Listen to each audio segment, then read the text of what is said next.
One nation one tax. तो इसके अंतर्गत लगभग 17 प्रकार के टैक्स थे। वीडियो बंदी हुई है। जो मर्ज किए गए, इसमें थे luxury tax, entry tax, local tax, octroi, VAT, CST, excise, entertainment tax. Luxury tax लगता था जो लग्जरी गुड्स थी। एंट्री टैक्स लगता था यदि किसी प्रदेश से दूसरे प्रदेश में सामान बिकने को आ रहा है तो एंट्री टैक्स लगता था, ठीक है। फिर लोकल टैक्स लगता था, आपका जो स्थानीय कर होते हैं, क्योंकि लोकल गवर्नेंस को इम्प्रोवाइज करने के लिए, जैसे आपका ये सब है ना, नगर पालिका वगैरह के द्वारा जो भी आपकी क्लीनलीनेस हाइजीन होता है और ये जो पेस्ट कंट्रोल वगैरह होते हैं, उन सबके लिए कहाँ से स्थानीय कर आएगा।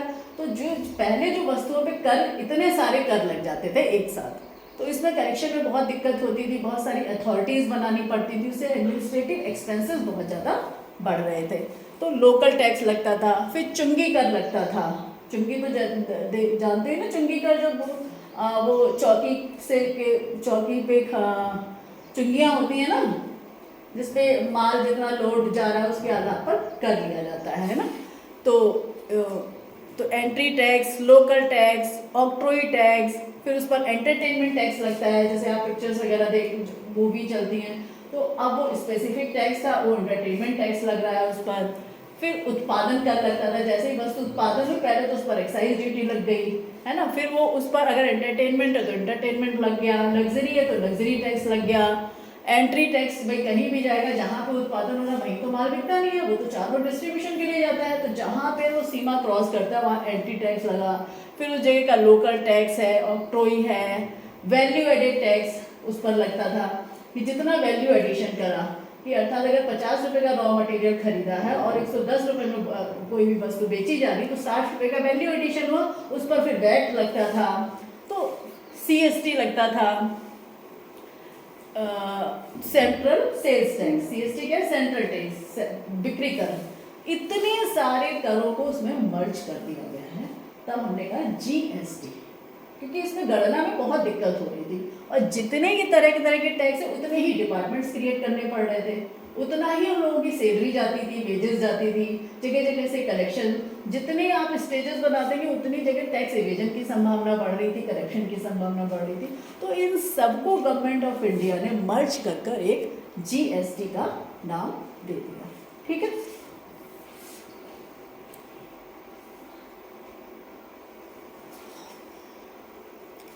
अब क्या है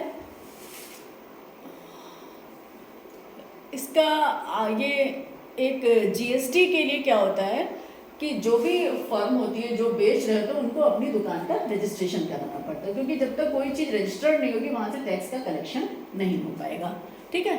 अब उसके लिए उनको goods and services tax identification एक नंबर, वो जो रजिस्ट्रेशन बॉडी है वो उनको एक नंबर देती है जिसको हम कहते हैं ना GS टिन, है ना, टिन नंबर। जैसे हमारे आपका एनरोलमेंट नंबर है, आप हमारे यहाँ के विद्यार्थी हैं, क्यों?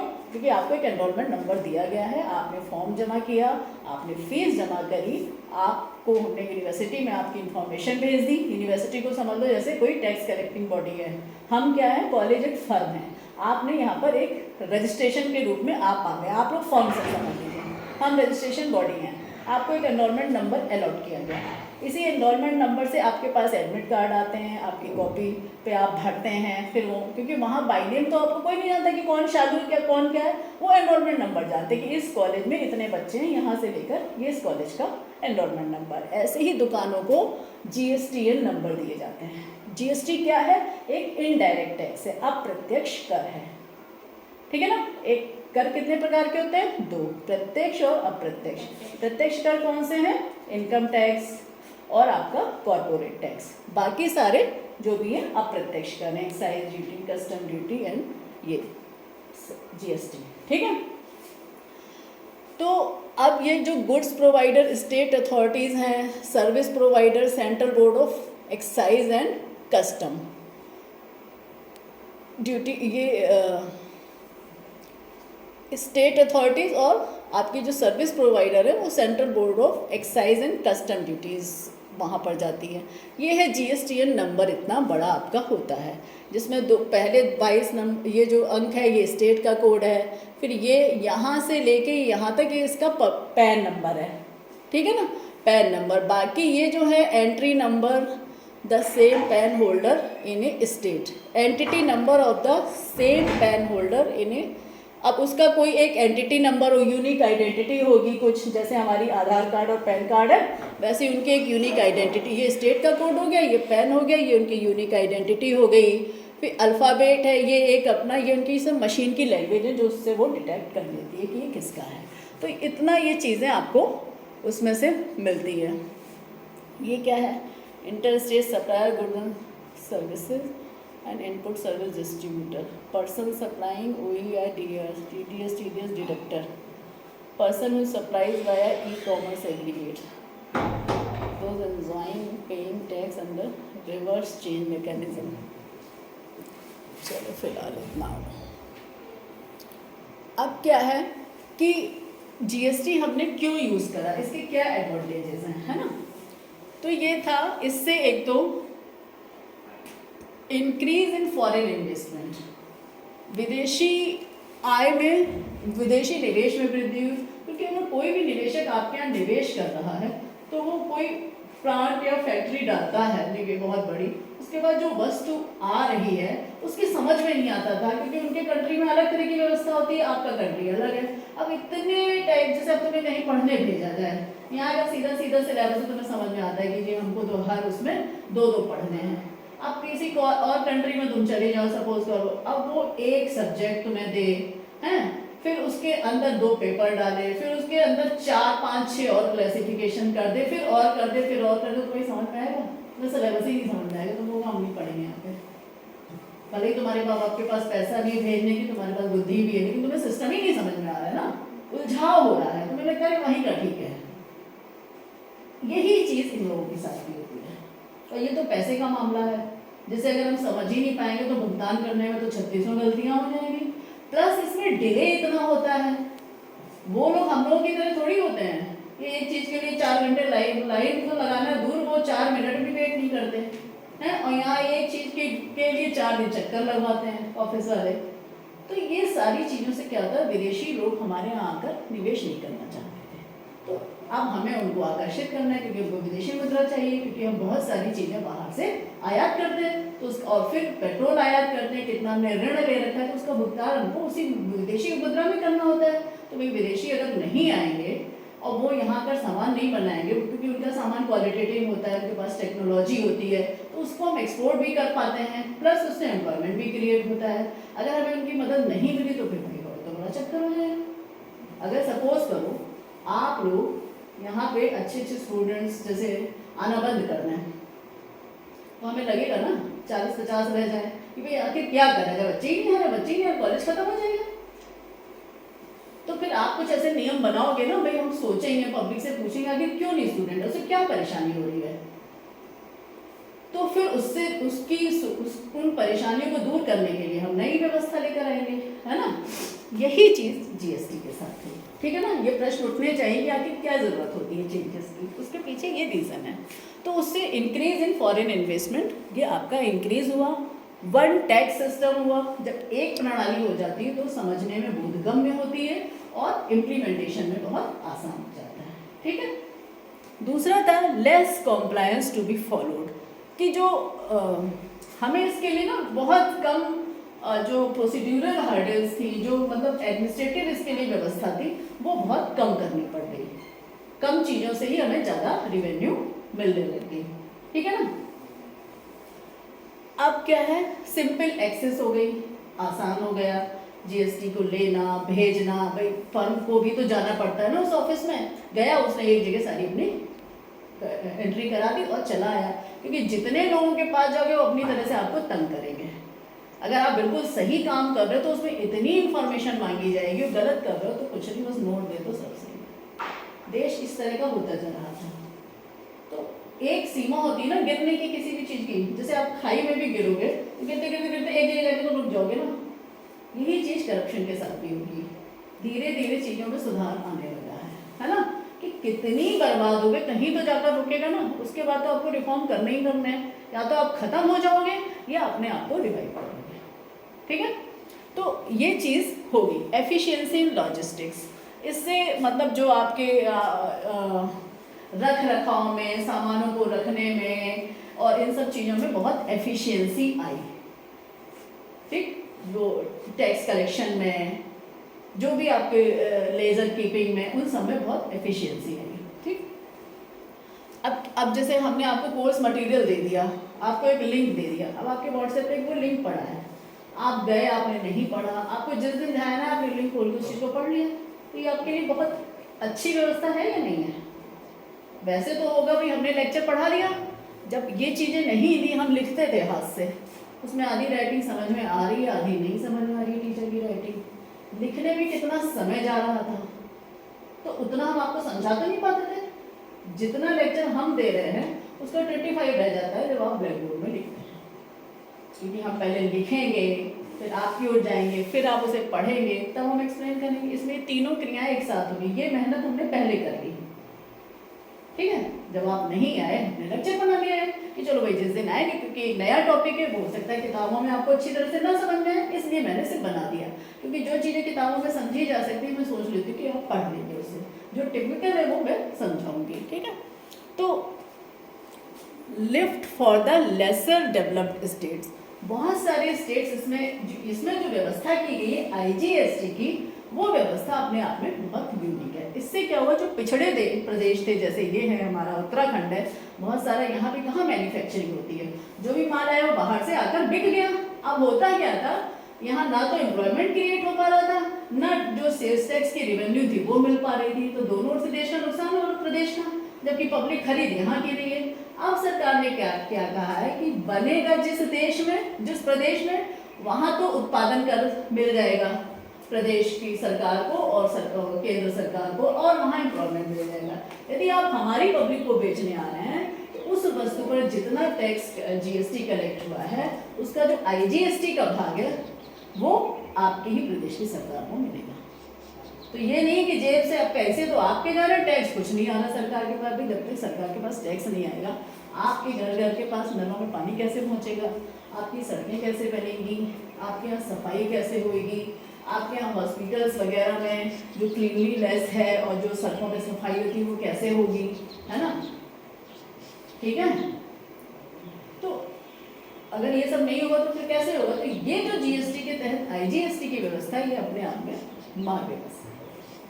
ठीक, the make in India initiative, इससे जब विदेशियों को विदेशी निवेश आने लगा, तो उससे जो मेक इन इंडिया है कि भारत में आकर बनाइए, इसकी बजाय कि हम आपसे इंपोर्ट करें, आप हम या वो आपसे पैसा देने, आप उनसे कह दिएगा लो हमारी ज़मीन है, आप यहाँ आकर काम करिए, जिससे हमारे लोगों को रोजगार मिल जाएगा, आय बढ़ेगी, उनका ज्ञानवर्धन भी होगा, कुछ सीखेंगे भी। ठीक है, इससे क्या हुआ, एक तो हमको इंपोर्ट नहीं करना पड़ा, दूसरी ओर हमें एम्प्लॉयमेंट भी मिल गया, इंपोर्ट भी नहीं, बच गए पैसे और एम्प्लॉयमेंट भी बच गया हमारा। बस उनको क्या हुआ, उन्होंने हमारे ऐसे प्रॉफिट लिया, अपना ले गए, तो वो तो लेंगे ही, कुछ तो लेंगे ही, या तो वो इंटरेस्ट लेंगे या प्रॉफिट लेंगे, तो कुछ तो लेंगे ही ना। हर व्यक्ति को काम करने के लिए कुछ तो इंसेंटिव चाहिए ना। तो इस तरह से मेक इन इंडिया इनिशिएटिव को एक अपनी कैंपेन में ली। फिर क्या, रिमूवल ऑफ कैस्केडिंग इफेक्ट्स, ये जो मतलब जो प्रतिगामी प्रभाव है उनका वो कम होते गए, जैसे टैक्स इवेजन है ना, या कुछ स्टेट्स को वंचित करना, वो सब खत्म हो गया। अरे ये भी देखेंगे, बूस्टिंग ऑफ रेवेन्यू, जीएसटी से इस बार आपने, मैं देखो वो वाला डाटा लाना भूली, इस बार 1,87,00,000 की रेवेन्यू इंक्रीज हुई है अप्रैल के माह में, पिछले और सालों से, इस एक अकेले महीने में अप्रैल में। मतलब जीएसटी से रेवेन्यू कलेक्शन, शुरू में तो सब बड़े परेशान हुए, अरे ये करो बड़ा, वो हर चीज़ का विद्रोह होता है। देखो जब तक कोई चीज़ समझ में नहीं आती, कितनी भी अच्छी हो, अच्छे से अच्छा व्यक्ति उसकी आलोचना करने लग जाएगा। थोड़ी थोड़ी देर में सब समझ में जब आ जाती है तो चीज़ें जब करने लगते तो उनको लगता नहीं यही सही है ना। जैसे किसी को अभी कंप्यूटर नहीं आता है, हम कहना ये असाइनमेंट तुम कंप्यूटर से ये चीज़ ऐसे बना के लाओ, तुम्हें टेबल दे दे, अब तुम करोगे नहीं उसे, हैं तुम कहोगे क्या है, मैं वो पहले ही सही था, वही सही था, हमने बंद लिख के लिए आ रहे हैं, सरकार के लेके चले गए। अब टेबल हम देंगे कंप्यूटर के थ्रू तो उसमें अपना ब्रेन लगाना पड़ेगा क्योंकि दूसरे ने तो पढ़ नहीं रखा है। अब तुम लोग बड़े परेशान होंगे। जब 4-5 बार हम दे देंगे और सीख जाओगे और इंटरेस्ट डेवलप हो जाएगा तो तुमको उसी में मजा आएगा। ठीक है ना? तो ये चीज़ें होती हैं। इससे क्या होता है, बूस्ट, जैसे बूस्टिंग ऑफ रेवेन्यू होती है, उसके बाद बूस्टिंग ऑफ आपके मार्क्स, आपकी नॉलेज बढ़ती है। जब तक इंटरेस्ट नहीं क्रिएट होगा, आपको चीज़ें समझ में नहीं आएंगी, आप उसे क्यों भागोगे पढ़ाई से। इकोनॉमिक्स तो अपने आप में बहुत डिफिकल्ट सब्जेक्ट है, तो कैसे आप करोगे उसे, है ना? तो इंटरेस्ट क्रिएट करना जैसे आपके लिए ज़रूरी है पढ़ाई के लिए, वैसे ही सरकार के लिए रेवेन्यू इंक्रीज करना बहुत ज़रूरी है, जिससे आपके जो डेवलपमेंट एफर्ट्स हैं वो बढ़ते चले जाएं, है ना? डेवलपमेंट और नॉन डेवलपमेंट दोनों। नॉन डेवलपमेंट एक्सपेंडिचर्स क्या होते हैं, जो रेगुलर होते ही होते रहते हैं। डेवलपमेंटल एक्सपेंडिचर्स क्या है, जो एक्स्ट्रा, जैसे त्यौहार पे आपके कपड़े बन गए, मम्मी पापा के 5,000 रुपये महीना आया, बड़ी मुश्किल होती है घर का खर्चे चलाने में, फिर भी कुछ त्यौहार, कुछ शादी के लिए वो अलग से खर्च करते हैं अपने बच्चों को कम करके। ये सब क्या कहलाता है, आपके ओकेजनल कहते हैं ना, जैसे ओकेजनल एक्सपेंडिचर्स। भाई अगर नया साल है तो भाई अगर आपका नए स्कूल में एडमिशन हो तो आपको एक ड्रेस के लिए खर्चा करना पड़ा, जबकि आपके पास ऑलरेडी कपड़े, आप चाहें तो उसको बचत कर सकते थे, है ना? लेकिन वो बनाना ही पड़ता है। तो ये सब क्या है, डेवलपमेंटल एक्सपेंडिचर। ठीक है? तो भाई खाना, कपड़ा जो डेली का है वो तो रेगुलर है, वो हो गया नॉन डेवलपमेंटल। जो एक्स्ट्रा एफर्ट करने पड़ते हैं आपके विकास के लिए, है ना, तो वो सब डेवलपमेंटल एक्सपेंडिचर। कुछ आप सोशल नॉर्म्स के तहत करते हो, है ना, कि भाई त्योहार पे खर्च कर रहे हैं, या घर में मेहमान, बेटी के घर जाना है, अब भैया वहीं जाके दिए आ रहे हैं, तो जरूरी नहीं है लेकिन करते हैं क्योंकि आपकी परंपराएं वहाँ से डेविएट करने के लिए बहुत एफर्ट करना पड़ता है। और ट्रांसपेरेंसी वाली सिस्टम है, ये जितना जीएसटी कलेक्शन हो गया सब ऑनलाइन, इससे सेल्स खूब बढ़ गई। ऑनलाइन बिक्री, रिकॉर्ड कीपिंग, जो भी जीएसटी है सारा सब ऑनलाइन उनकी एंट्री करनी पड़ती है, तो इससे ट्रांसपेरेंसी बढ़ी ना। वो भी व्यक्ति कहीं से टैक्स डिपार्टमेंट किसी भी फॉर्म का किसी समय चेक करना चाहे कर सकता है। ऐसे आपको रजिस्टर उठाना के कागज देखने पड़े तो कितना कठिन काम है। कंप्यूटर से एक बार में अल्फाबेटिकली मारा, सबके फॉर्म के नाम है, जिसे चेक करना फट से हमने कर लिया, है नहीं है? तो इससे ट्रांसपेरेंसी बढ़ी।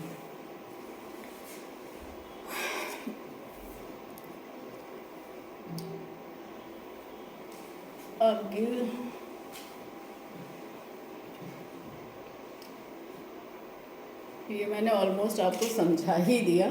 अच्छा, जीएसटी देनी किन लोगों को पड़ती है, ये क्या है, रजिस्ट्रेशन।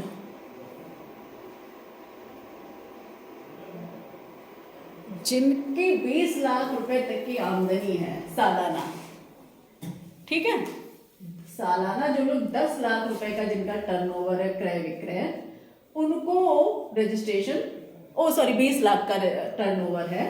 अब ये सालाना है या मंथली, मेरे दिमाग से भूल रही हूँ मैं,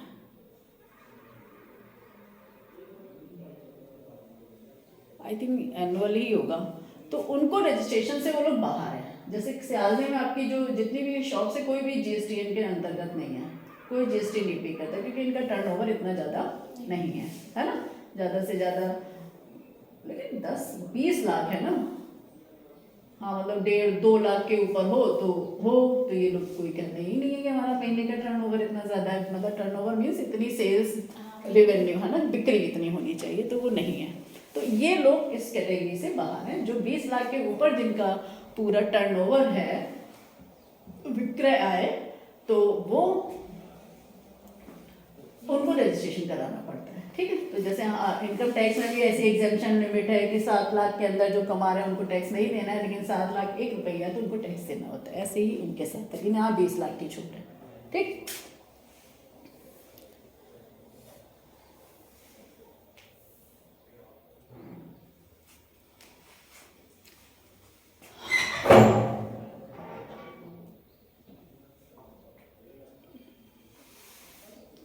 अगर इसमें क्या है, अगर आपने इसमें जीएसटी को हर महीने डिपॉजिट करना पड़ता है। ठीक है, हर महीने जीएसटी का जितना कलेक्शन है, हर महीने जितने आपने बेचा उस पर जितना जीएसटी आपको जाकर डिपॉजिट करना पड़ेगा। वहाँ पर जाकर ऑफिस में जाके आपको दिखाना होगा कितने की बिक्री थी, इतना जीएसटी कलेक्शन हो, उसका 50% सेंटर को चला जाएगा और स्टेट को चला जाएगा। अब इसमें एक चीज़ ये है, अब वो क्या कह रहा है देखो डीमेरिट्स क्या है, increased business operational cost. Demerits भी हैं कुछ, दुकानदार के लिए डीमेरिट हो गई, जैसे हम आपको कहते हैं ना कंप्यूटर एप्लीकेबिलिटी जरूरी है, तो उसकी डीमेरिट क्या गिनाई जाएगी कि भाई बच्चों पर आर्थिक बोझ डाल दिया गया। अरे आर्थिक बोझ नहीं पड़ेगा तो ज्ञान कैसे आएगा, जब कुछ सीखोगे ही नहीं तो फिर बाहर नौकरी कैसे मिलेगी, क्योंकि बाहर तो यही चीज चाहिए। तो जबरदस्ती की डीमेरिट्स गिनाई जाती हैं सिस्टम में, है ना, जो क्योंकि एकदम आराम जरा सा आपको कान पकड़ के उठा दिया जाए सुबह तो ये डीमेरिट हो गई जी, उसने कान कर दिया, अब आवाज की फुंसी थी उसमें से घाव हो गया। अरे यार ये तो बाय द वे हो गया ना, सबका कान पकड़ के उठाने से फुंसी थोड़ी कर गई, उठोगे तभी तो पढ़ोगे। तो इसी तरह से डीमेरिट्स गिना दी गई कि जो बिजनेस है, जो फर्म्स है, उनकी ऑपरेशनल कॉस्ट बढ़ गई कि उनको भाई एक सीए को रखना पड़ गया, या उनको एक अपने यहाँ पे कंप्यूटर वाले पर्सन को रखना पड़ा जिसे वो सॉफ्टवेयर आते हो उसमें वो एंट्री कर रहा है वगैरह वगैरह। उन्होंने कहा कि इससे इनकी ना बिजनेस की ऑपरेशनल कॉस्ट बढ़ गई है। फिर इन्होंने कहा जो छोटे छोटे जो स्मॉल और मीडियम इंटरप्राइजेज हैं, बहुत छोटे छोटे, वो अभी भी ऑनलाइन ट्रांजैक्शन करने में हिचकिचाते हैं, क्योंकि भाई या तो नॉलेज की कमी होती है उनके पास ना, उतनी होता है ना कि जितना अच्छा स्टूडेंट है, जितना अमीर है, वो ज़्यादा चीज़ों को एक्सेस कर लेगा, उसकी हैबिट होती है। छोटे हेजिटेट करते हैं कि कुछ गलत ना हो जाए, ज़्यादा ना चढ़ जाए, गलत बटन दबे गया तो कहीं और ना चला जाए, है ना, या वो ऑनलाइन पेमेंट टेक वो करने में हेजिटेट है, जबकि ऐसा कुछ है नहीं। अब तो ऑनलाइन लोग बहुत पसंद करने लगे हैं, है ना। फिर no e way bill without GST return filing. Electronic पे जैसे हमारे जो 20 लाख के टर्नओवर की छूट है ना ऑफलाइन में, जैसे यहाँ जो दुकानें हैं, लेकिन यदि आप ऑनलाइन शॉपिंग कर रहे हैं या ऑनलाइन अपनी वस्तुओं को बेच रहे हैं तो उसमें 1 रुपये में भी जीएसटी की छूट नहीं है, तो उससे कॉस्ट बढ़ जाती है। इसीलिए हम ऑनलाइन प्रोडक्ट्स देखते हैं ना, बहुत महंगे होते हैं, लेकिन हमें लगता है कि अरे हम इतना रिक्शे से जाएंगे, खर्च करेंगे, रहेंगे, हमारे घर पे सामान आ जाए, है ना।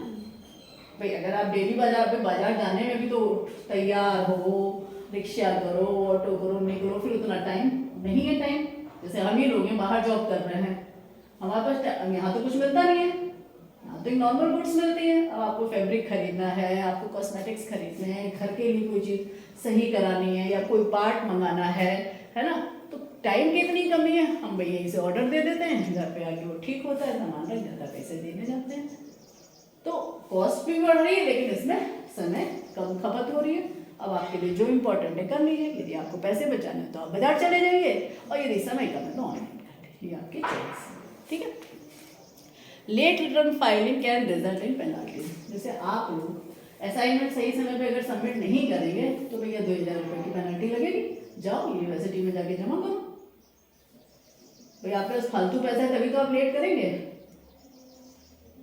या भाई आपको दूसरे बिजनेस में कमाई ज़्यादा हो रही है तभी तो आप भूल जाते हो यहाँ की डेट्स, वरना समय पे काम करो।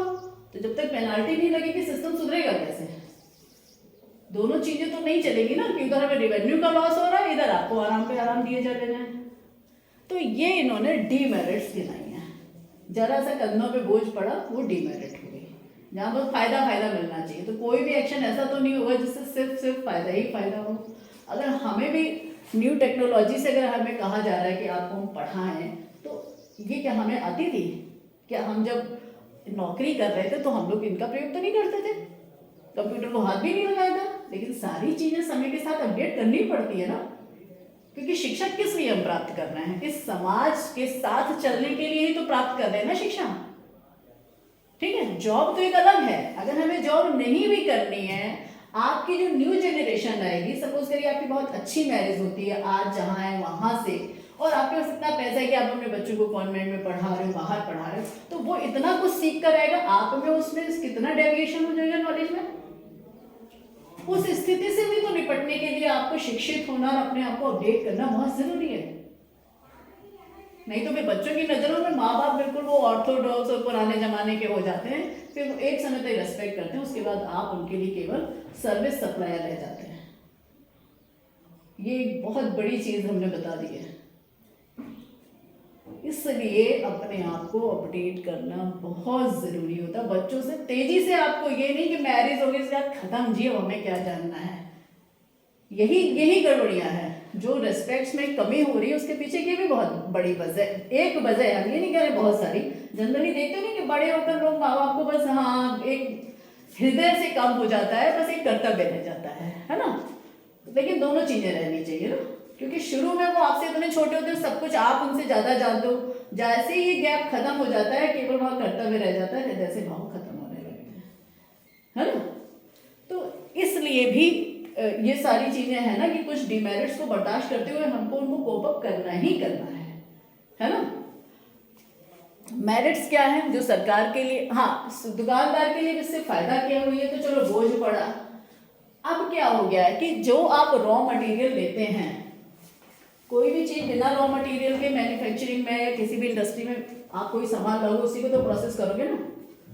तो जो आप, अब इसमें क्या हो रहा है कि जो आपने माल खरीदा वहां आपने जीएसटी पे करी थी, तो वो जब आपने अपना सामान बनाकर बेच दिया उस पर भी आपने जीएसटी ली, तो वो जो दी थी वो आपको वापस मिल जाएगी। जैसे ही आप ये वाला बताओगे कि इतना सामान था, इसमें हमने इतनी लागत थी, ये हमारा विक्रय का मूल्य, इस तरह से भरा जाता है ना, डेबिट और क्रेडिट करके उनके अकाउंट्स होते हैं कि ये हमने लिया था, इस पर बेचा है, ये इस पर इतनी प्राप्त हुई है और इतनी पहले दी थी, तो जो दी थी वो माइनस हो, क्योंकि ये वाली जीएसटी तो वो पूरी उनको दे देंगे, तो जो आप पे कर चुके हैं रॉ मटेरियल पे वो आपको वापस आ जाएगी। आगे बात समझ में, ठीक है ना। जैसे आपने आटा खरीदा, आटे पे आपने जीएसटी दी, फिर आपने ब्रेड बनाई या आपने पापड़ ही बना ली, चलो आलू के पापड़ बना लिए। अब भाई कृषि मूल्यों पे तो आलू पे तो जीएसटी नहीं है, कृषि तो इससे बाहर है। जैसे आपने आटा ही खरीद लिया और उसको ब्रेड बनाकर बेची, है ना, तो अब उस आटे पर जितनी जीएसटी लगी और फिर आपने ब्रेड में जीएसटी को जोड़कर आपने आय प्राप्त की। अब वो जो आय प्राप्त की उससे अपना प्रॉफिट है प्लस जीएसटी था उसमें, वो जीएसटी तो चला जाएगा सरकार को, और जो आप इनपुट पे जीएसटी दे चुके वो आपको मिल जाएगा। ठीक है, ये नहीं कि इधर भी दिया और जो हमने ग्राहक से लिया वो भी सरकार को दे दिया, नहीं, वो क्योंकि वो जो इनपुट की कॉस्ट है वो आपकी ब्रेड के प्राइस में शामिल हो चुकी है। ठीक, क्लियर। इसलिए उस पर जो जीएसटी आपको ग्राहक ने दिया वो तो सरकार को चला जाएगा, क्योंकि ग्राहक, पहले आप ग्राहक थे, अब आपने अपनी वस्तु का ग्राहक बनाया, तो आपने जो ग्राहकी के रूप में जीएसटी अदा की थी वो आपने अगले ग्राहक पर ट्रांसफर कर दी है, उससे जो ले ली वो सरकार को चली गई, तो अब जो आपने दी वो आपको वापस मिल जाएगी। ठीक है, यानी कि जो जीएसटी का है पूरी तरह से आप ग्राहक के ऊपर ट्रांसफर हो गया। इस तरह से ये जो एंटरप्राइजेज है इन्हें कोई टैक्स नहीं देना होता है, सारा कुछ ग्राहक। अवॉइड जीएसटी कैंसिलेशन,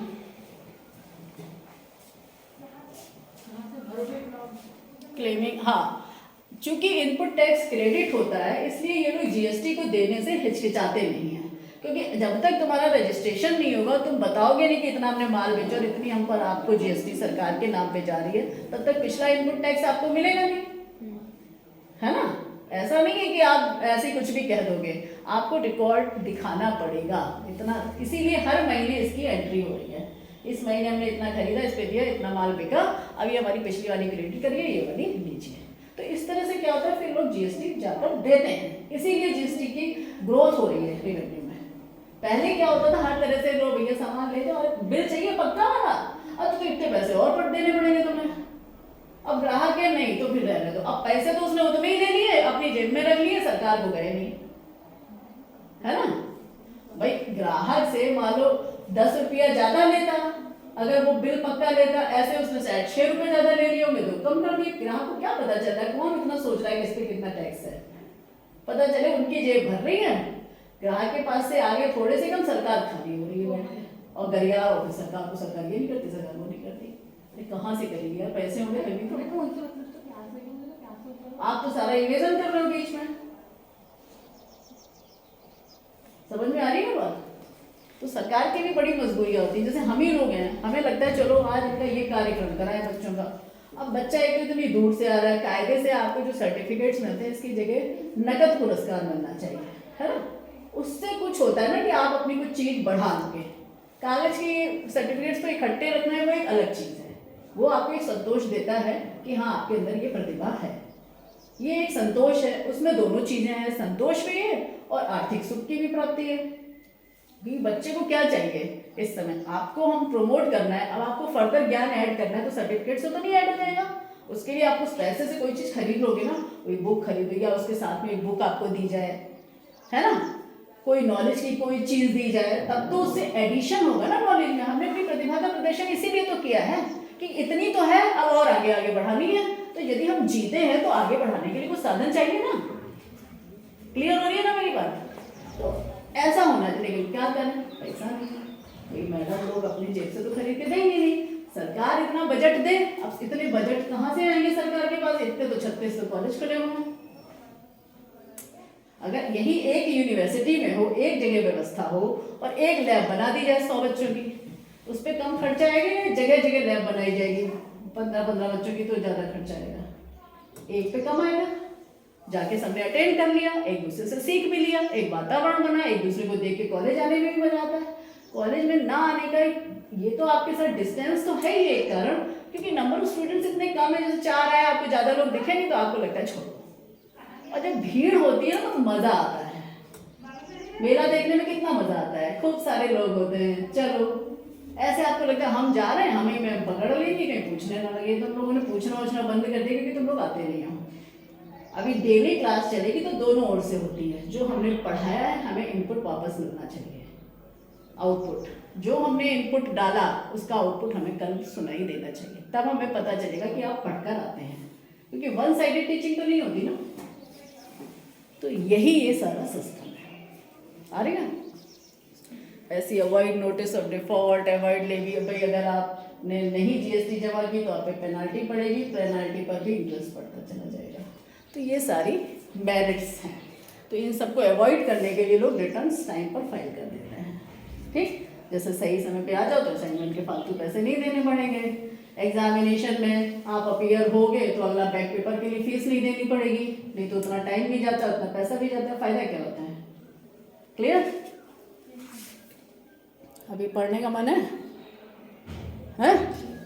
पढ़ना है अभी?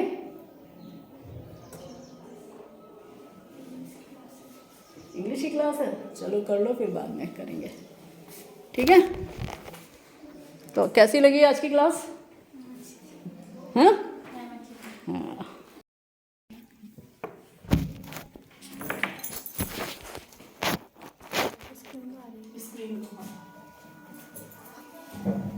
तो कल हम लोग जीएसटी की बात कर रहे थे, वन टैक्स वन नेशन, और इसमें काफ़ी सारे टैक्सेस मर्ज कर दिए गए हैं। जीएसटी 2 पार्ट्स में डिवाइडेड है। जीएसटी में सीजीएसटी प्लस एसजीएसटी है, तीसरा फॉर्म है आईजीएसटी। ठीक है, आईजीएसटी क्या है? ये अपने आप में एक यूनिक कॉन्सेप्ट है इस बार, जो इस प्रकार के इनडायरेक्ट टैक्स में इम्पोज की गई या इंट्रोड्यूस की गई। जैसे ये पूरा भारत है, ठीक है, अब भारतवर्ष में ज़्यादातर कुछ प्रदेश हमारे ऐसे हैं जो बहुत ही ग्रोथ ओरिएंटेड हैं, जैसे गुजरात है, महाराष्ट्र है, ये सारे तमिलनाडु वगैरह हैं, ये इनके पास इनका इंफ्रास्ट्रक्चर बहुत डेवलप है, कोई पोर्ट के करीब है, कहीं लैंड बहुत है, और उनकी जो गवर्नमेंट की पॉलिसीज़ हैं जो बहुत इजी हैं, है ना। और ये लोग सारे इस तरफ से, जैसे ये महाराष्ट्र है, कर्नाटक है, ये सब क्या है, पोर्ट के पास आपको दिख रहा है ना। जैसे पोर्ट मतलब ये चारों क्या है, ये आपका सागर का एरिया है, ब्लू एरिया। तो ये जो एरियाज हैं, महाराष्ट्र, आंध्र प्रदेश, कर्नाटक, तमिलनाडु, ये एरिया, गुजरात है ना, ये जो एरिया जो आपके पश्चिमी तट के पास होते हैं, ये इनमें क्या होता है, आपको जैसे कोई सामान इंपोर्ट करना है बाहर से, तो वो जो सागर के थ्रू जहाज़ों से आएगा उसकी कॉस्ट कम पड़ती है, जितनी पड़ी। अब मान लो मध्य प्रदेश को करना है तो उसको यहाँ तक तो पड़ेगी, प्लस इन प्रदेशों से आकर फिर मध्य प्रदेश में आएगा तो उसकी कॉस्ट जो है और ज़्यादा बढ़ जाएगी। तो इन क्षेत्रों में ज़्यादातर कंपनियां आकर निवेश करती हैं, क्योंकि जितना भी आप बड़ा स्ट्रक्चर लेंगे, बड़ा वो लेंगे, आपको चीज़ें इंपोर्ट तो करनी ही पड़ती हैं, या आपको एक्सपोर्ट करना पड़ेगा। या तो आप इंपोर्ट करेंगे या आप एक्सपोर्ट करेंगे, ज़्यादातर अपने देश में तो बिकेगा ही। तो जितने ये जो तटीय प्रदेश होते हैं, यहाँ पर जो है ना, जो फॉरेन इन्वेस्टर्स होते हैं, या जो आपके देश के ही अंदर के जो लोग हैं, यहाँ पर प्लांट लगाने में ज़्यादा इन्हें ईजी होता है, क्योंकि इनको एक्सपोर्ट करने में भी आसानी, उससे कॉस्ट ऑफ जो डिस्ट्रीब्यूशन है वो उनकी कम हो जाती है, या फिर कॉस्ट ऑफ इम्पोर्ट कम हो जाती है। तो उससे क्या होता है, प्रोडक्ट की इनकी या तो प्रॉफिटेबिलिटी बढ़ जाएगी या ये प्राइस कम रखेंगे जिससे मार्केटेबिलिटी बढ़ जाती है। आ रही बात समझ में? तो ये सारे क्षेत्र बहुत ही रिच हैं। अब उत्तर प्रदेश के साथ क्या होता है, उधर चीन से घिर जाता है ना, तो यहाँ पर कॉस्ट ऑफ प्रोडक्शन ऑटोमेटिकली ज़्यादा हो जाती है इन द सेंस ऑफ कि purchase and sale of material. तो अब हुआ क्या, जैसे मान लीजिए कुछ प्रदेश हैं, अब गुजरात में मान लीजिए प्रोडक्शन हो रहा है, ज़्यादातर कंपनियां उस समय वहाँ पर नरेंद्र मोदी जी यहाँ के चीफ मिनिस्टर हुए हैं जिस समय भुज का वो अटैक वगैरह हुआ था। अब गुजरात ये सब बहुत ही फर्टाइल लैंड्स भी हैं, यहाँ पर ग्रीन रेवोल्यूशन भी बहुत ज़्यादा हुई जिससे फार्मर्स भी बहुत रिच हुए। फार्मर्स अगर रिच हैं, फार्मिंग अगर रिच है तो इंडस्ट्रियल सेक्टर बहुत ज़्यादा डेवलप कर जाता है उस क्षेत्र में, क्योंकि आपको एग्रीकल्चर को सप्लीमेंट करने के लिए उतने ट्रैक्टर का उत्पादन होता है, उतने इक्विपमेंट्स बनते हैं, ये सब कहाँ बनते हैं, इंडस्ट्रियल सेक्टर में। अब ये जब चीज़ें ये बनेगी तो इनकी रिपेयरिंग भी होगी, तो उसके लिए कहाँ रोजगार बनता है, टर्शियरी सेक्टर में। तो इनके फिर तीनों, एग्रीकल्चर जो है किसी भी अर्थव्यवस्था के इसलिए बैकबोन कहा जाता है। जितना एग्रीकल्चर सेक्टर रिच होता जाएगा उतना ही अदर सेक्टर्स पर इम्पैक्ट क्रिएट होता जाएगा। ठीक है, इनपुट के रूप में भी और उसके आउटपुट के रूप में भी।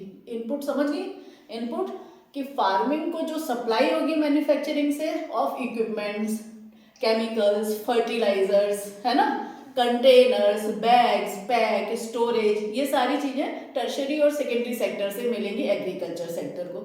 एग्रीकल्चर सेक्टर का जो इनपुट है वहाँ बनकर जाता है रॉ मटेरियल के रूप में, चाहे वो एग्रो प्रोसेसिंग इंडस्ट्री हो या जो वेज गुड्स हैं। भाई आखिर जो हम मैन्युफैक्चरिंग सेक्टर में या किसी फर्म में जब हम काम करते हैं तो हमें उसके बदले में क्या मिलता है, क्या मिलती है उसके बदले में? पूंजी, आय मिलती है, आय, पूंजी नहीं, आय, पूंजी अलग होती है, आय अलग होती है। आय से पूंजी बनाई जाती है बचत कर करके, इकट्ठी करके। ठीक है, आय मिलती है, उस आय को हम किस चीज़ पर व्यय करेंगे, इन्हीं उपभोग वस्तुओं पर। तो जो मैन्युफैक्चरिंग सेक्टर का लेबर है या उसके जो ऑफिसर हैं, कोई भी हैं, वो सिर्फ काम कर रहे हैं ना, वो अपनी सेवा दे रहे हैं वहाँ पर। अब उसके बदले में उनको एक उपभोग की चीज़ें चाहिए, तो पहला उपभोग तो एग्रीकल्चर सेक्टर से ही आता है। भाई आप जितनी अच्छी आय उतना दूध खाओगे, दही खाओगे, अंडा खाओगे, ड्राई फ्रूट्स खाओगे, फ्रूट्स खाओगे, हैं, आपकी फैमिली एक एक्स वाई, सारा खर्चा तो मेन इसी पे है ना, जिस पर हेल्थ आपकी टिकी हुई है। फिर आपको कपड़े चाहिए, वो भी, उसके लिए भी रेशम और कॉटन सारा एग्रीकल्चर सेक्टर से ही तो जाता है। वूल है, भेड़ पालन होता है, तो ये सब सारी चीज़ें कहाँ है, एग्रीकल्चर सेक्टर में। ठीक है, मुर्गी पालन से ही तो अंडा मिलता है, ये कहाँ से, एग्रीकल्चर सेक्टर में। तो कपड़ा हो गया, जूते और चप्पल से ही है, तो ये हाइड और स्किन जो जानवरों की खाल से ही तो बनता है। जानवर कहाँ पलते हैं, एग्रीकल्चर सेक्टर में। ठीक है, तो सारा उपभोग, अगर आपको बालों के लिए कॉस्मेटिक्स है और जो आप चेहरे पे क्रीम पाउडर लगा रहे हो, इन सब का रॉ मटेरियल कहाँ से आता है, एग्रीकल्चर सेक्टर से। भाई आपको शैम्पू चाहिए, कौन सा चाहिए, एलोवेरा शैम्पू चाहिए, जजोबा चाहिए, ब्राह्मी चाहिए, भृंगराज चाहिए, आंवला चाहिए, कहाँ से आ रहा है, एग्रीकल्चर सेक्टर से ही तो आ रहा है। ये थोड़ी उत्पन्न कर रहे हैं, ये तो उसके एक्सट्रैक्ट निकाल के उसको शैम्पू की शीशी में भरकर आप तक पहुंचा देते हैं। तो भाई साहब, जितना एग्रीकल्चर सेक्टर रिच होगा उतना ही आपकी क्वालिटी ऑफ लाइफ अच्छी होती जाएगी, है ना। तो ये सारा इनपुट जो हमको दिखाई नहीं देता, आता सारा। अब जो आप इतने बड़े सभागार में बैठे हो, ये कपड़ा कहाँ से आया है, एग्रीकल्चर सेक्टर से। ये बना है, इसकी प्रोसेसिंग हुई है वहाँ पर, लेकिन इसका रॉ मटेरियल वहीं से आया है। ये लकड़ी की टेबल देख रहे हो, वृक्ष, पेड़ों से ही तो लकड़ी आ रही है, तो कहाँ से आई, एग्रीकल्चर सेक्टर से। ठीक है ना, प्लास्टिक प्रोसेस्ड आइटम है लेकिन लकड़ी तो है ना, पर्दे हैं, ये सारी चीज़ें एग्रीकल्चर सेक्टर से आ रही हैं। बाकी ये आपका, ये सब क्या है, ये आपका मैन्युफैक्चरिंग है, लाइट है, पंखा है, ये उन्होंने बनाया है। ठीक है, तो अब तो ये जो प्रदेश हैं जो ग्रीन रेवोल्यूशन में रिच हुए, ये रिच होते चले गए, है ना, क्योंकि जब आपने बेस को अपना स्ट्रॉन्ग कर लिया तो फिर आपका जो एक्सपेंशन है वो चारों ओर बढ़ने लगा।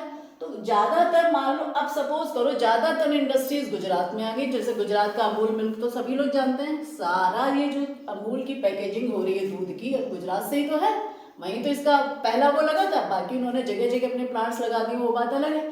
तो पहले क्या था, गुजरात में उत्पादन हो रहा है, अब वहाँ पे लोगों को रोजगार भी मिल रहा है, और जो इनका सामान बिकता था उस पर जो कर लगता था, बिक्री कर, वो भी इसी सरकार को मिल जाता था। इन्होंने कहा ये नहीं होगा। इन्होंने कहा जिस जगह पर उत्पादन, क्योंकि इस जीएसटी से उन्होंने कहा हम ऐसा कर लगाएंगे जिससे क्षेत्रीय विषमता न बढ़े, कि भैया एक जगह हर चीज़ का फायदा हुआ जा रहा है, उसके पास रोजगार भी है, वहीं पे लोग भी पनप रहे हैं, उन्हीं का माल सारे देश में बिक रहा है, हम खरीद रहे हैं, हम गरीब होते जा रहे हैं, है ना, क्योंकि कर उठा के उसी सरकार के पास चला जा रहा है जहाँ पे वो बना है। इन्होंने कहा नहीं ऐसा नहीं होगा। इन्होंने कहा जिस क्षेत्र में जहाँ पर फर्म लगेगी वहाँ रोजगार होगा, और जो सामान आप अपने प्रदेश में बेचेंगे उस पर जो जीएसटी लगी उसका 50% तो सेंटर को जाएगा, सेंटर और आपको जाएगा। लेकिन जो सामान आप बाहर बेचने जा रहे हैं और प्रदेशों में, उत्तर प्रदेश, राजस्थान, जो जगह जगह सप्लाई हो रही है, उत्तराखंड, तो वहाँ पर जितना माल बिकेगा उस पर जो जीएसटी लगेगी उसका 50% जो राज्य सरकार को जाता है वो उस राज्य सरकार को जाएगा जहाँ पर वो बिक रहा है। इसको कहा गया IGST, इंटीग्रेटेड जीएसटी को गुड्स एंड सर्विस टैक्स। ठीक है, ये इसका बहुत इंपॉर्टेंट फीचर है। तो जीएसटी इससे क्या है, रीजनल बैलेंस आपका क्रिएट हुआ है। पहले क्या था, इसीलिए इतनी ज़्यादा विषमता बढ़ती चली जा रही थी, भैया एक जगह सब सारा माल फैलाया जा रहा है ना, वो देश पर रिच होता जा रहा है, बाकी लोगों की आय भी जा रही है। अब जैसे उत्तराखंड में भाई नहीं इंडस्ट्री लग सकती क्योंकि पहाड़ है, इंडस्ट्री लगने के लिए बड़े बड़े स्तर पे खेती होने के लिए बहुत हमें लैंड चाहिए होती है। यहाँ लैंड बस रहने भर के लिए है, आपके लिए, है ना, और डेली की ये दुकानें खुल गई, और तो कोई काम नहीं हो सकता। बड़े बड़े अब यहाँ आपको रेल का कारखाना लगाना हो, हवाई जहाज बनाने का कारखाना लगाना हो, कपड़ों की मिलें लगानी हो, तो केवल काशीपुर और हल्द्वानी वगैरह में ही थोड़ी, काशीपुर में ज़मीन है, रुद्रपुर में है, हल्द्वानी में भी बहुत ज़्यादा नहीं है, पठार एरिया है ना, तो इसी एरिया में कंसंट्रेशन हो गया उत्तराखंड का। यहाँ तो कहीं बन ही नहीं सकता। जब कॉलेजेस के लिए यहाँ लैंड नहीं है कि आधी वहाँ है आधी वहाँ है, जिसमें बच्चे को चल के, अब मान लो हमारा एक पीरियड उस बिल्डिंग में लगे और एक यहाँ लगे, तो ये आने जाने में समय नहीं नष्ट होगा और थकान अलग होगी, क्योंकि मौसम यहाँ हमेशा तो अनुकूल रहता नहीं है, कभी एक्सट्रीम गर्मी है, कभी बारिश है। तो कायदे से तो हायर एजुकेशन इंस्टीट्यूशन एक बिल्कुल प्लेन लैंड पे होते हैं और सारे कवर्ड होते हैं कि हम चाहे बरसात गर्मी धूप से हम अफेक्टेड ही ना हो, क्योंकि ये सारा खेल ब्रेन का है। पढ़ाई क्या है, ब्रेन का खेल है, और ब्रेन को ये नहीं चाहिए कि वो चीज़ों से स्ट्रगल करने में लगा है। ये आपकी स्किन कभी गर्मी को सहने में बर्दाश्त हो रही है, अब इस समय यहाँ हल्का सा ठंडा लग रहा है ना, अदरवाइज कमरा गर्मी के लिए बहुत अच्छा है। ये चीज़ ऊपर पढ़ाओ गर्मी में तो कितना गरम गरम सा सूखा सूखा सा लगता है। तो एजुकेशन, जो हायर एजुकेशनल इंस्टीट्यूशंस होते हैं वो बहुत ही क्लाइमेट फ्रेंडली होने चाहिए, लेकिन चूंकि हमारे पास पैसा नहीं है तो भाई हम इतना नहीं कर सकते, तो जो है उसमें काम चलाओ। तो भैया जो है उसमें जब काम चलाओगे तो काम चलाओ ही शिक्षा उतनी ही फिर गेन कर पाता है, वहाँ फिर क्वालिटी ढूंढने लगते हैं हर चीज़ में, है नहीं। आप खुद ही कह रहे हैं कि हमारे पास पैसा नहीं है इतना क्वालिटी मेंटेन करने के लिए, और फिर क्वालिटी भी ढूंढने लगते, ऊपर से कुछ हो रहा है नीचे कुछ और चल रहा है ना। उद्देश्यों के आधार पर तो मूल्यांकन होता है, मूल्यांकन तो उद्देश्य को सेट करके करने लगते हो, और उस उद्देश्य को अचीव करने के लिए जो मैकेनिज्म है वहाँ पे क्या आप अपने आर्थिक स्थितियों का हवाला हो जाता है कि भाई उसमें क्षेत्रीय परिस्थितियाँ आ गई, आर्थिक स्थितियाँ आ गई, दोनों चीज़ें हो गई ना, तो रिस्पॉन्सेस तो इक्वल हो ही नहीं सकती। और जब शिक्षा का स्तर इक्वल नहीं होगा, गुणात्मक नहीं होगा, तो असमानताएं तो अपने आप बढ़ती ही जाएंगी। भाई उच्च कोटि के जो रोजगार हैं, जो ज़्यादा स्किल इंटेंसिव है, ऑब्वियसली उन लोगों के हाथ में आएंगे जो अच्छे संस्थानों में पढ़ रहे हैं, जिनके पास ज़्यादा रिसोर्सेज हैं, जिनका ज़्यादा एक्सपोजर है। तो क्षेत्रीय विषमता खत्म कैसे होगी? बात समझ में आ रही है ना मेरी? तो ये टैक्स एक प्रयास है, ये केवल ट्रेडिंग के पर्पज से तो भाई हो रहा है, लेकिन बहुत सारी चीज़ें हैं जो विषमता को एग्रीवेट करने में अपनी भूमिका निभाती हैं। तो ये तो रहा आपका, ये बात समझ में आ गई ना IGST? अब तो मेरे ख्याल से कभी नहीं भूलोगे इसे।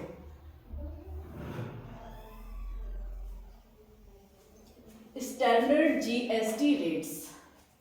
अब GST रेट्स इस समय कितने प्रकार के? पांच कैटेगरी बनाई गई है। पहले हमारे पास बहुत सारे टैक्सेस थे, बहुत सारे रेट्स थे, अब 5 कैटेगरीज बना दी गई हैं, जिसमें जो एग्रीकल्चरल गुड्स हैं उन पर 0% है, जैसे food grains, fresh vegetables, milk, newspapers, और ये हियरिंग एड्स हैं, है ना, जो कार में सुन, इन पर बिल्कुल GST नहीं लगी है, शून्य है।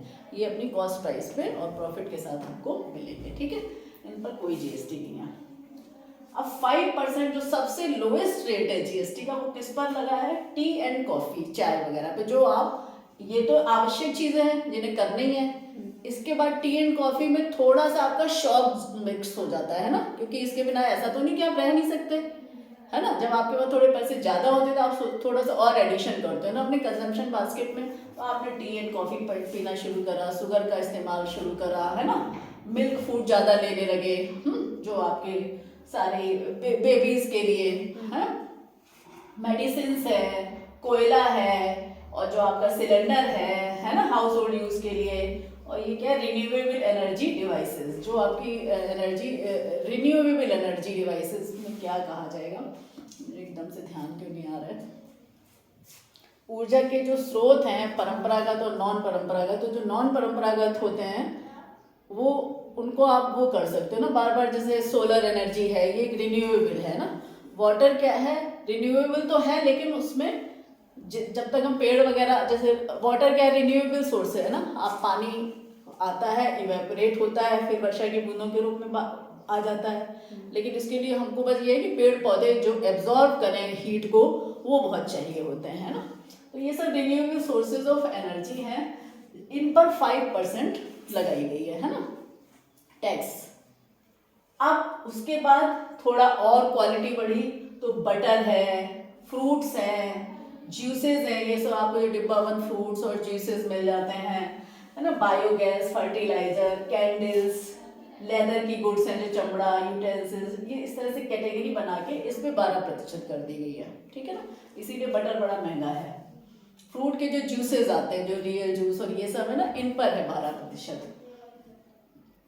फर्टिलाइजर्स पर लगा दी गई, जबकि फर्टिलाइजर पे इतनी क्यों लगा रही हो आपको, कृषि महंगी हो रही है कि नहीं हो रही है, फ्रेश फर्टिलाइजर पे इतना टैक्स लगाने की क्या जरूरत थी। तो अब वो कहेंगे कि भाई हम चाहते हैं ऑर्गेनिक खेती को प्रमोट किया जाए, आप क्यों ये केमिकल्स खरीद रहे हो, है ना, तुमने बनाया था ऑर्गेनिक, फिर तुम ज़्यादा जानती हो, है कि अपने जो घरेलू स्रोत हैं इनसे करिए। लेकिन भैया घरेलू स्रोत से घरेलू की बागवानी हो सकती है, जो लार्ज स्केल वाली है, लेकिन होता होगा भैया इतना, हम लोग इन चीज़ों को बहुत, इतना कूड़ा कचरा निकलता है शहर का, इसे ही खाद में कन्वर्ट करो और डालो खेतों में, है, तो दोनों ओर से सफाई हो। अब उसमें पॉलीथीन इतनी मिक्स हो जाती है जा जाके कि वो हार्मफुल है। इसलिए पॉलीथीन के उन्मूलन पे बहुत बार, क्योंकि पॉलीथीन क्या है, जानवर खा लेते हैं।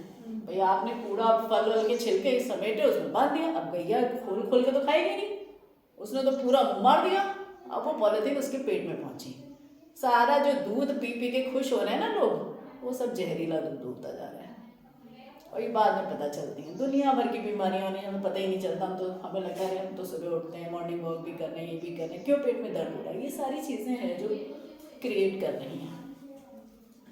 12% हो गई आपकी स्टैंडर्ड जीएसटी रेट इन चीज़ों पे। उसके बाद सरकार ने और रेट बढ़ाया। अब ये रेट क्यों बढ़ते जाते हैं, क्योंकि जैसे जैसे ये जो चीज़ों का क्लासिफिकेशन है, ये उच्च आय वर्ग के लोग करने लगते हैं, तो भाई उनसे टैक्स ही तो इसी रूप में तो लिया जाएगा भाई। जैसे जैसे आपकी आय का स्तर बढ़ता जाता है, आपकी टैक्स की जो कर योग्य भुगतान क्षमता है वो बढ़ती जाती है, तो रेट्स भी हाई होते चले जाते हैं, ठीक है।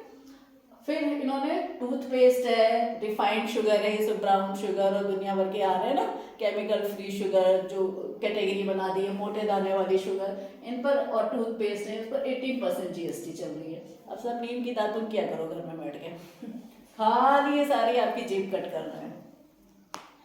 कॉर्नफ्लेक्स, आइसक्रीम, पेट्रोलियम जेली, ये जो क्रीम लगाते हैं ना sir, petroleum jelly, chemicals and industrial intermediaries, है ना, इन सब पर 18% कर दी गई। यानी जितने भी इंटरमीडिएट इनपुट्स होते हैं ना, ये लोहा, पेंच, प्लास, पेचकस, दुनिया भर के जो ये इस तरह के इक्विपमेंट्स हैं, इन पर सब पर 18% होगी, क्योंकि जितने भी ये टूल्स हैं वो इंटरमीडिएट है, वो अपना तो वो रॉ मटेरियल है ना, वो फाइनल किसी चीज़ में काम आएंगे, वो किसी चीज़ को रिपेयर करने में या जोड़ने ताड़ने में ही आएंगे।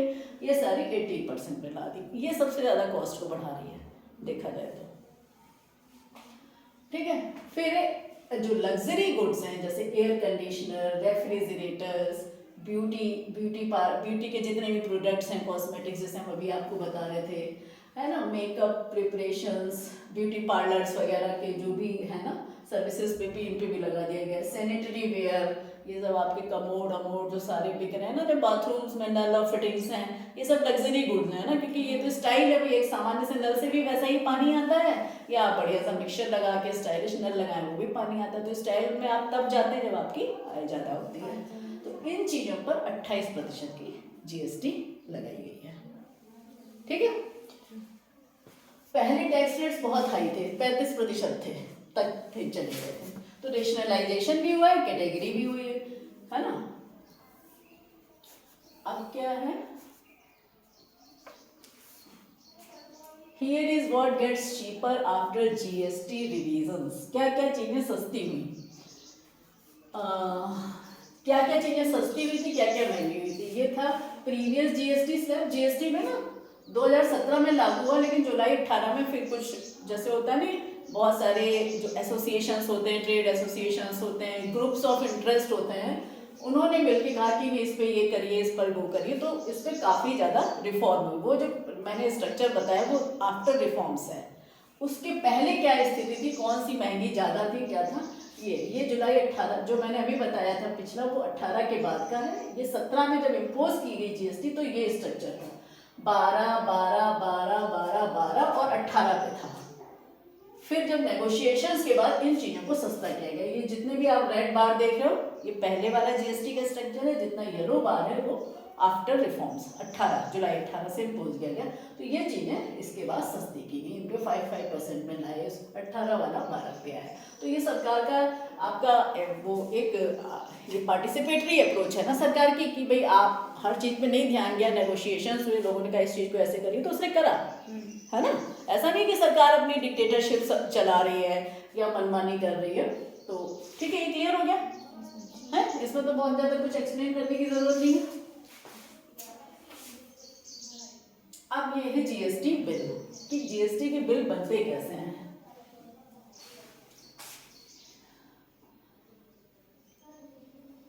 देखो, जैसे कोई बिल है आपका, वो है कस्टमर का नेम जिसको बेचा गया, ये सारा ऑनलाइन सिस्टम है ना।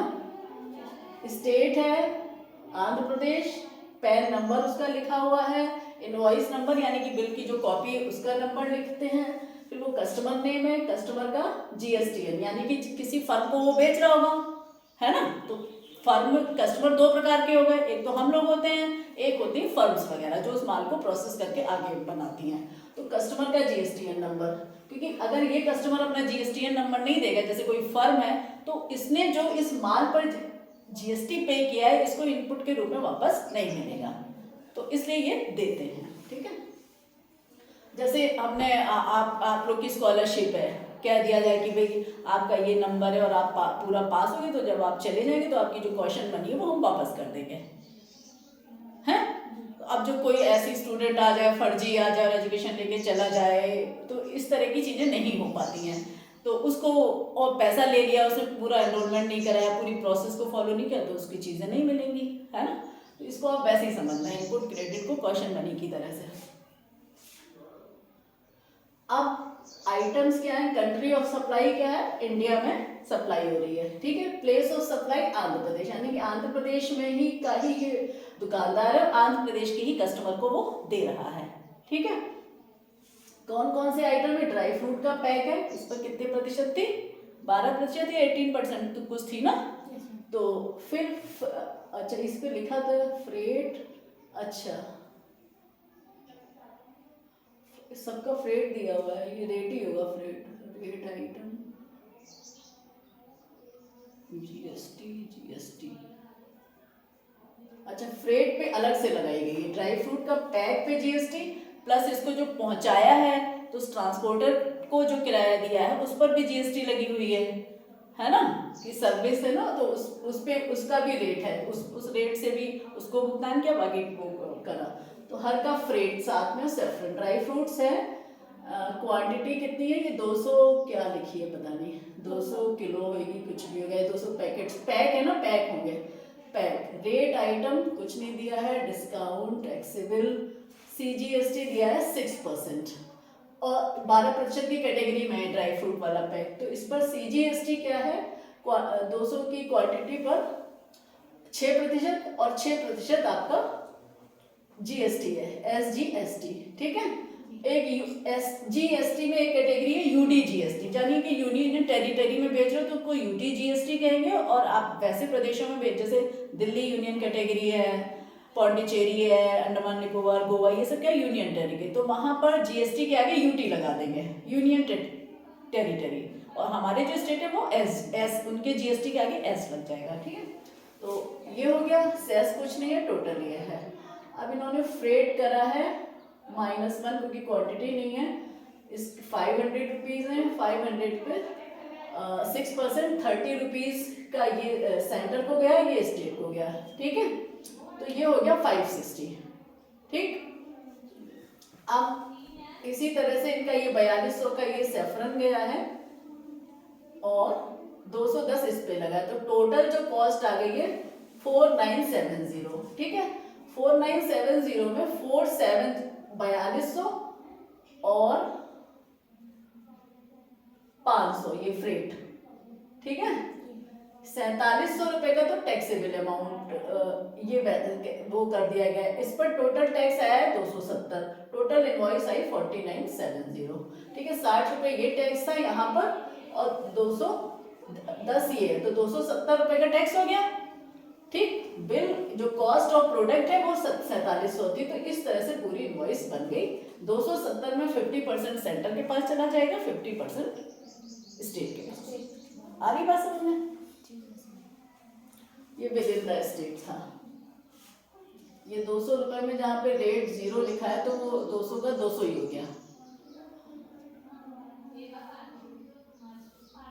फिर है दूसरा एग्जाम्पल है, कितने एग्जाम्पल बताए मैं,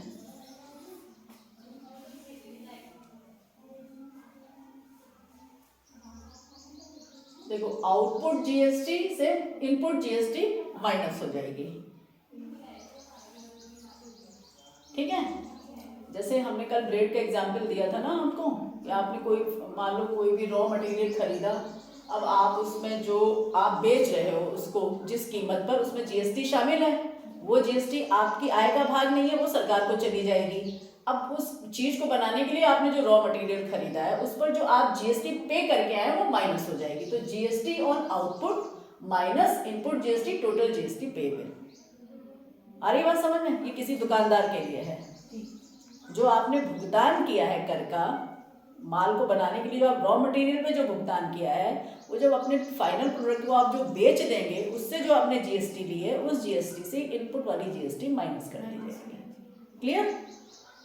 तो ये सब चीजें आ सकती हैं। अगर हम आपसे ऑब्जेक्टिव क्वेश्चन करें, आपसे लोगों से कोई फीडबैक लेना हो, तो लोग कैसे 2 बच्चे पढ़ने आते हो, 40 कितने एनरोल्ड हैं? 40 शायद इतने ही है ना। 40 में से 2 बच्चे पढ़ने आएंगे, फीडबैक ले तो हम क्या लें, किस कोर्स आउटकम का फीडबैक लें? तो अब क्या है, और जीएसटी क्रेडिट, हाँ जो ये this is called closing ITC.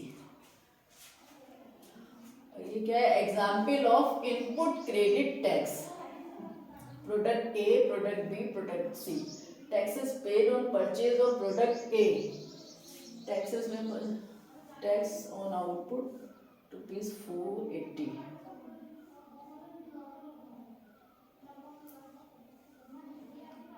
इन्होंने कहा कि आप ये जो एक प्रोडक्ट बना रहे हैं, मान लो कोई, उस पर इन्होंने 3 चीजें इन्हें खरीदनी पड़ी। मान लो आप ब्रेड ही बनाओगे, तो आपने आटा लिया, शुगर ली, और आपने उसको पैकेजिंग करने के लिए थैली खरीदी, तो 3 आइटम आपने लिए ना, तब आपकी बाहर बन के गई ब्रेड। मान लो उसमें से एक पर जो आपने टैक्स पेड करा है जीएसटी के रूप में, वो था 120 रुपए। दूसरा प्रोडक्ट जो खरीदा उस पर आपने 240 रुपए पे करी, ठीक। तीसरे प्रोडक्ट पे आपने फिर 240 करी, तो कुल कितना हो गया? 500, 600 रुपए हो गई। पूरे 600 रुपए की आपने जीएसटी पे कर दी। अब आपने जो आउटपुट बेचा,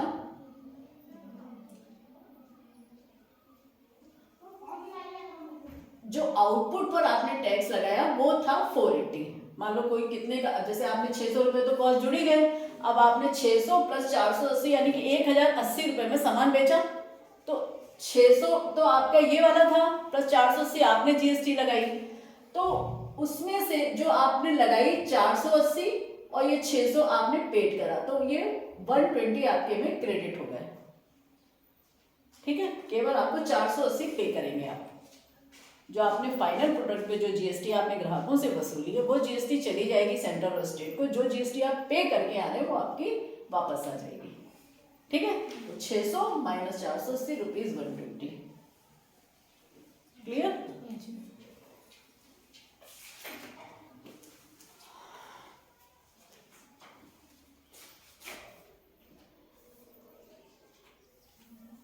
फिर क्या है, ये तीसरा एग्जाम्पल है। देखो मैं कितने एग्जाम्पल्स लिए हैं आपके लिए।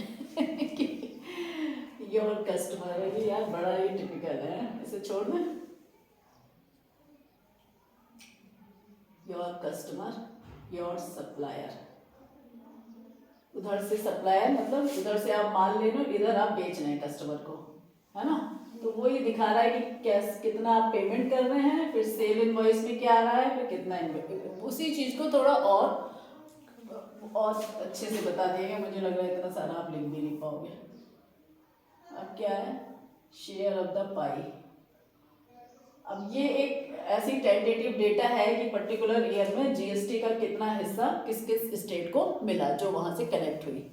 ठीक है ना। तो सबसे ज्यादा देखो महाराष्ट्र के पास है, फिर कर्नाटक के पास है। The centre release ₹17,000 crore to states on Thursday towards balance GST compensation. ये भी बात हो रही थी कि अगर स्टेट बहुत हेजिटेट कर रहे थे जीएसटी को लागू करने में, तो सरकार ने कहा कि भाई कुछ सालों तक जो आपके जीएसटी से आपका जो लॉस होगा उसको हम देंगे, है ना। कि पिछले उसमें जो आपके कर संग्रहण में अगर कमी आ जाएगी तो हम देंगे। तो ये दिखा रहा है कि सबसे ज़्यादा जीएसटी कंपनसेशन महाराष्ट्र में, कर्नाटका में, इस तरह से क्रम से ये चीज़ें गई और इनको सरकार ने दिया इसे अपने अपने जो उनके पास टैक्सेस जाते हैं उससे उन्होंने भरपाई करी। खत्म। ठीक है। GST bill was passed in 2016 and was implemented from July 2017 with Constitutional Amendment 220. Correct? I think sufficient. है? Clear हो गई GST? अब तो भूलोगे नहीं ना इसे। इस पे कम से कम कुछ भी आएगा तो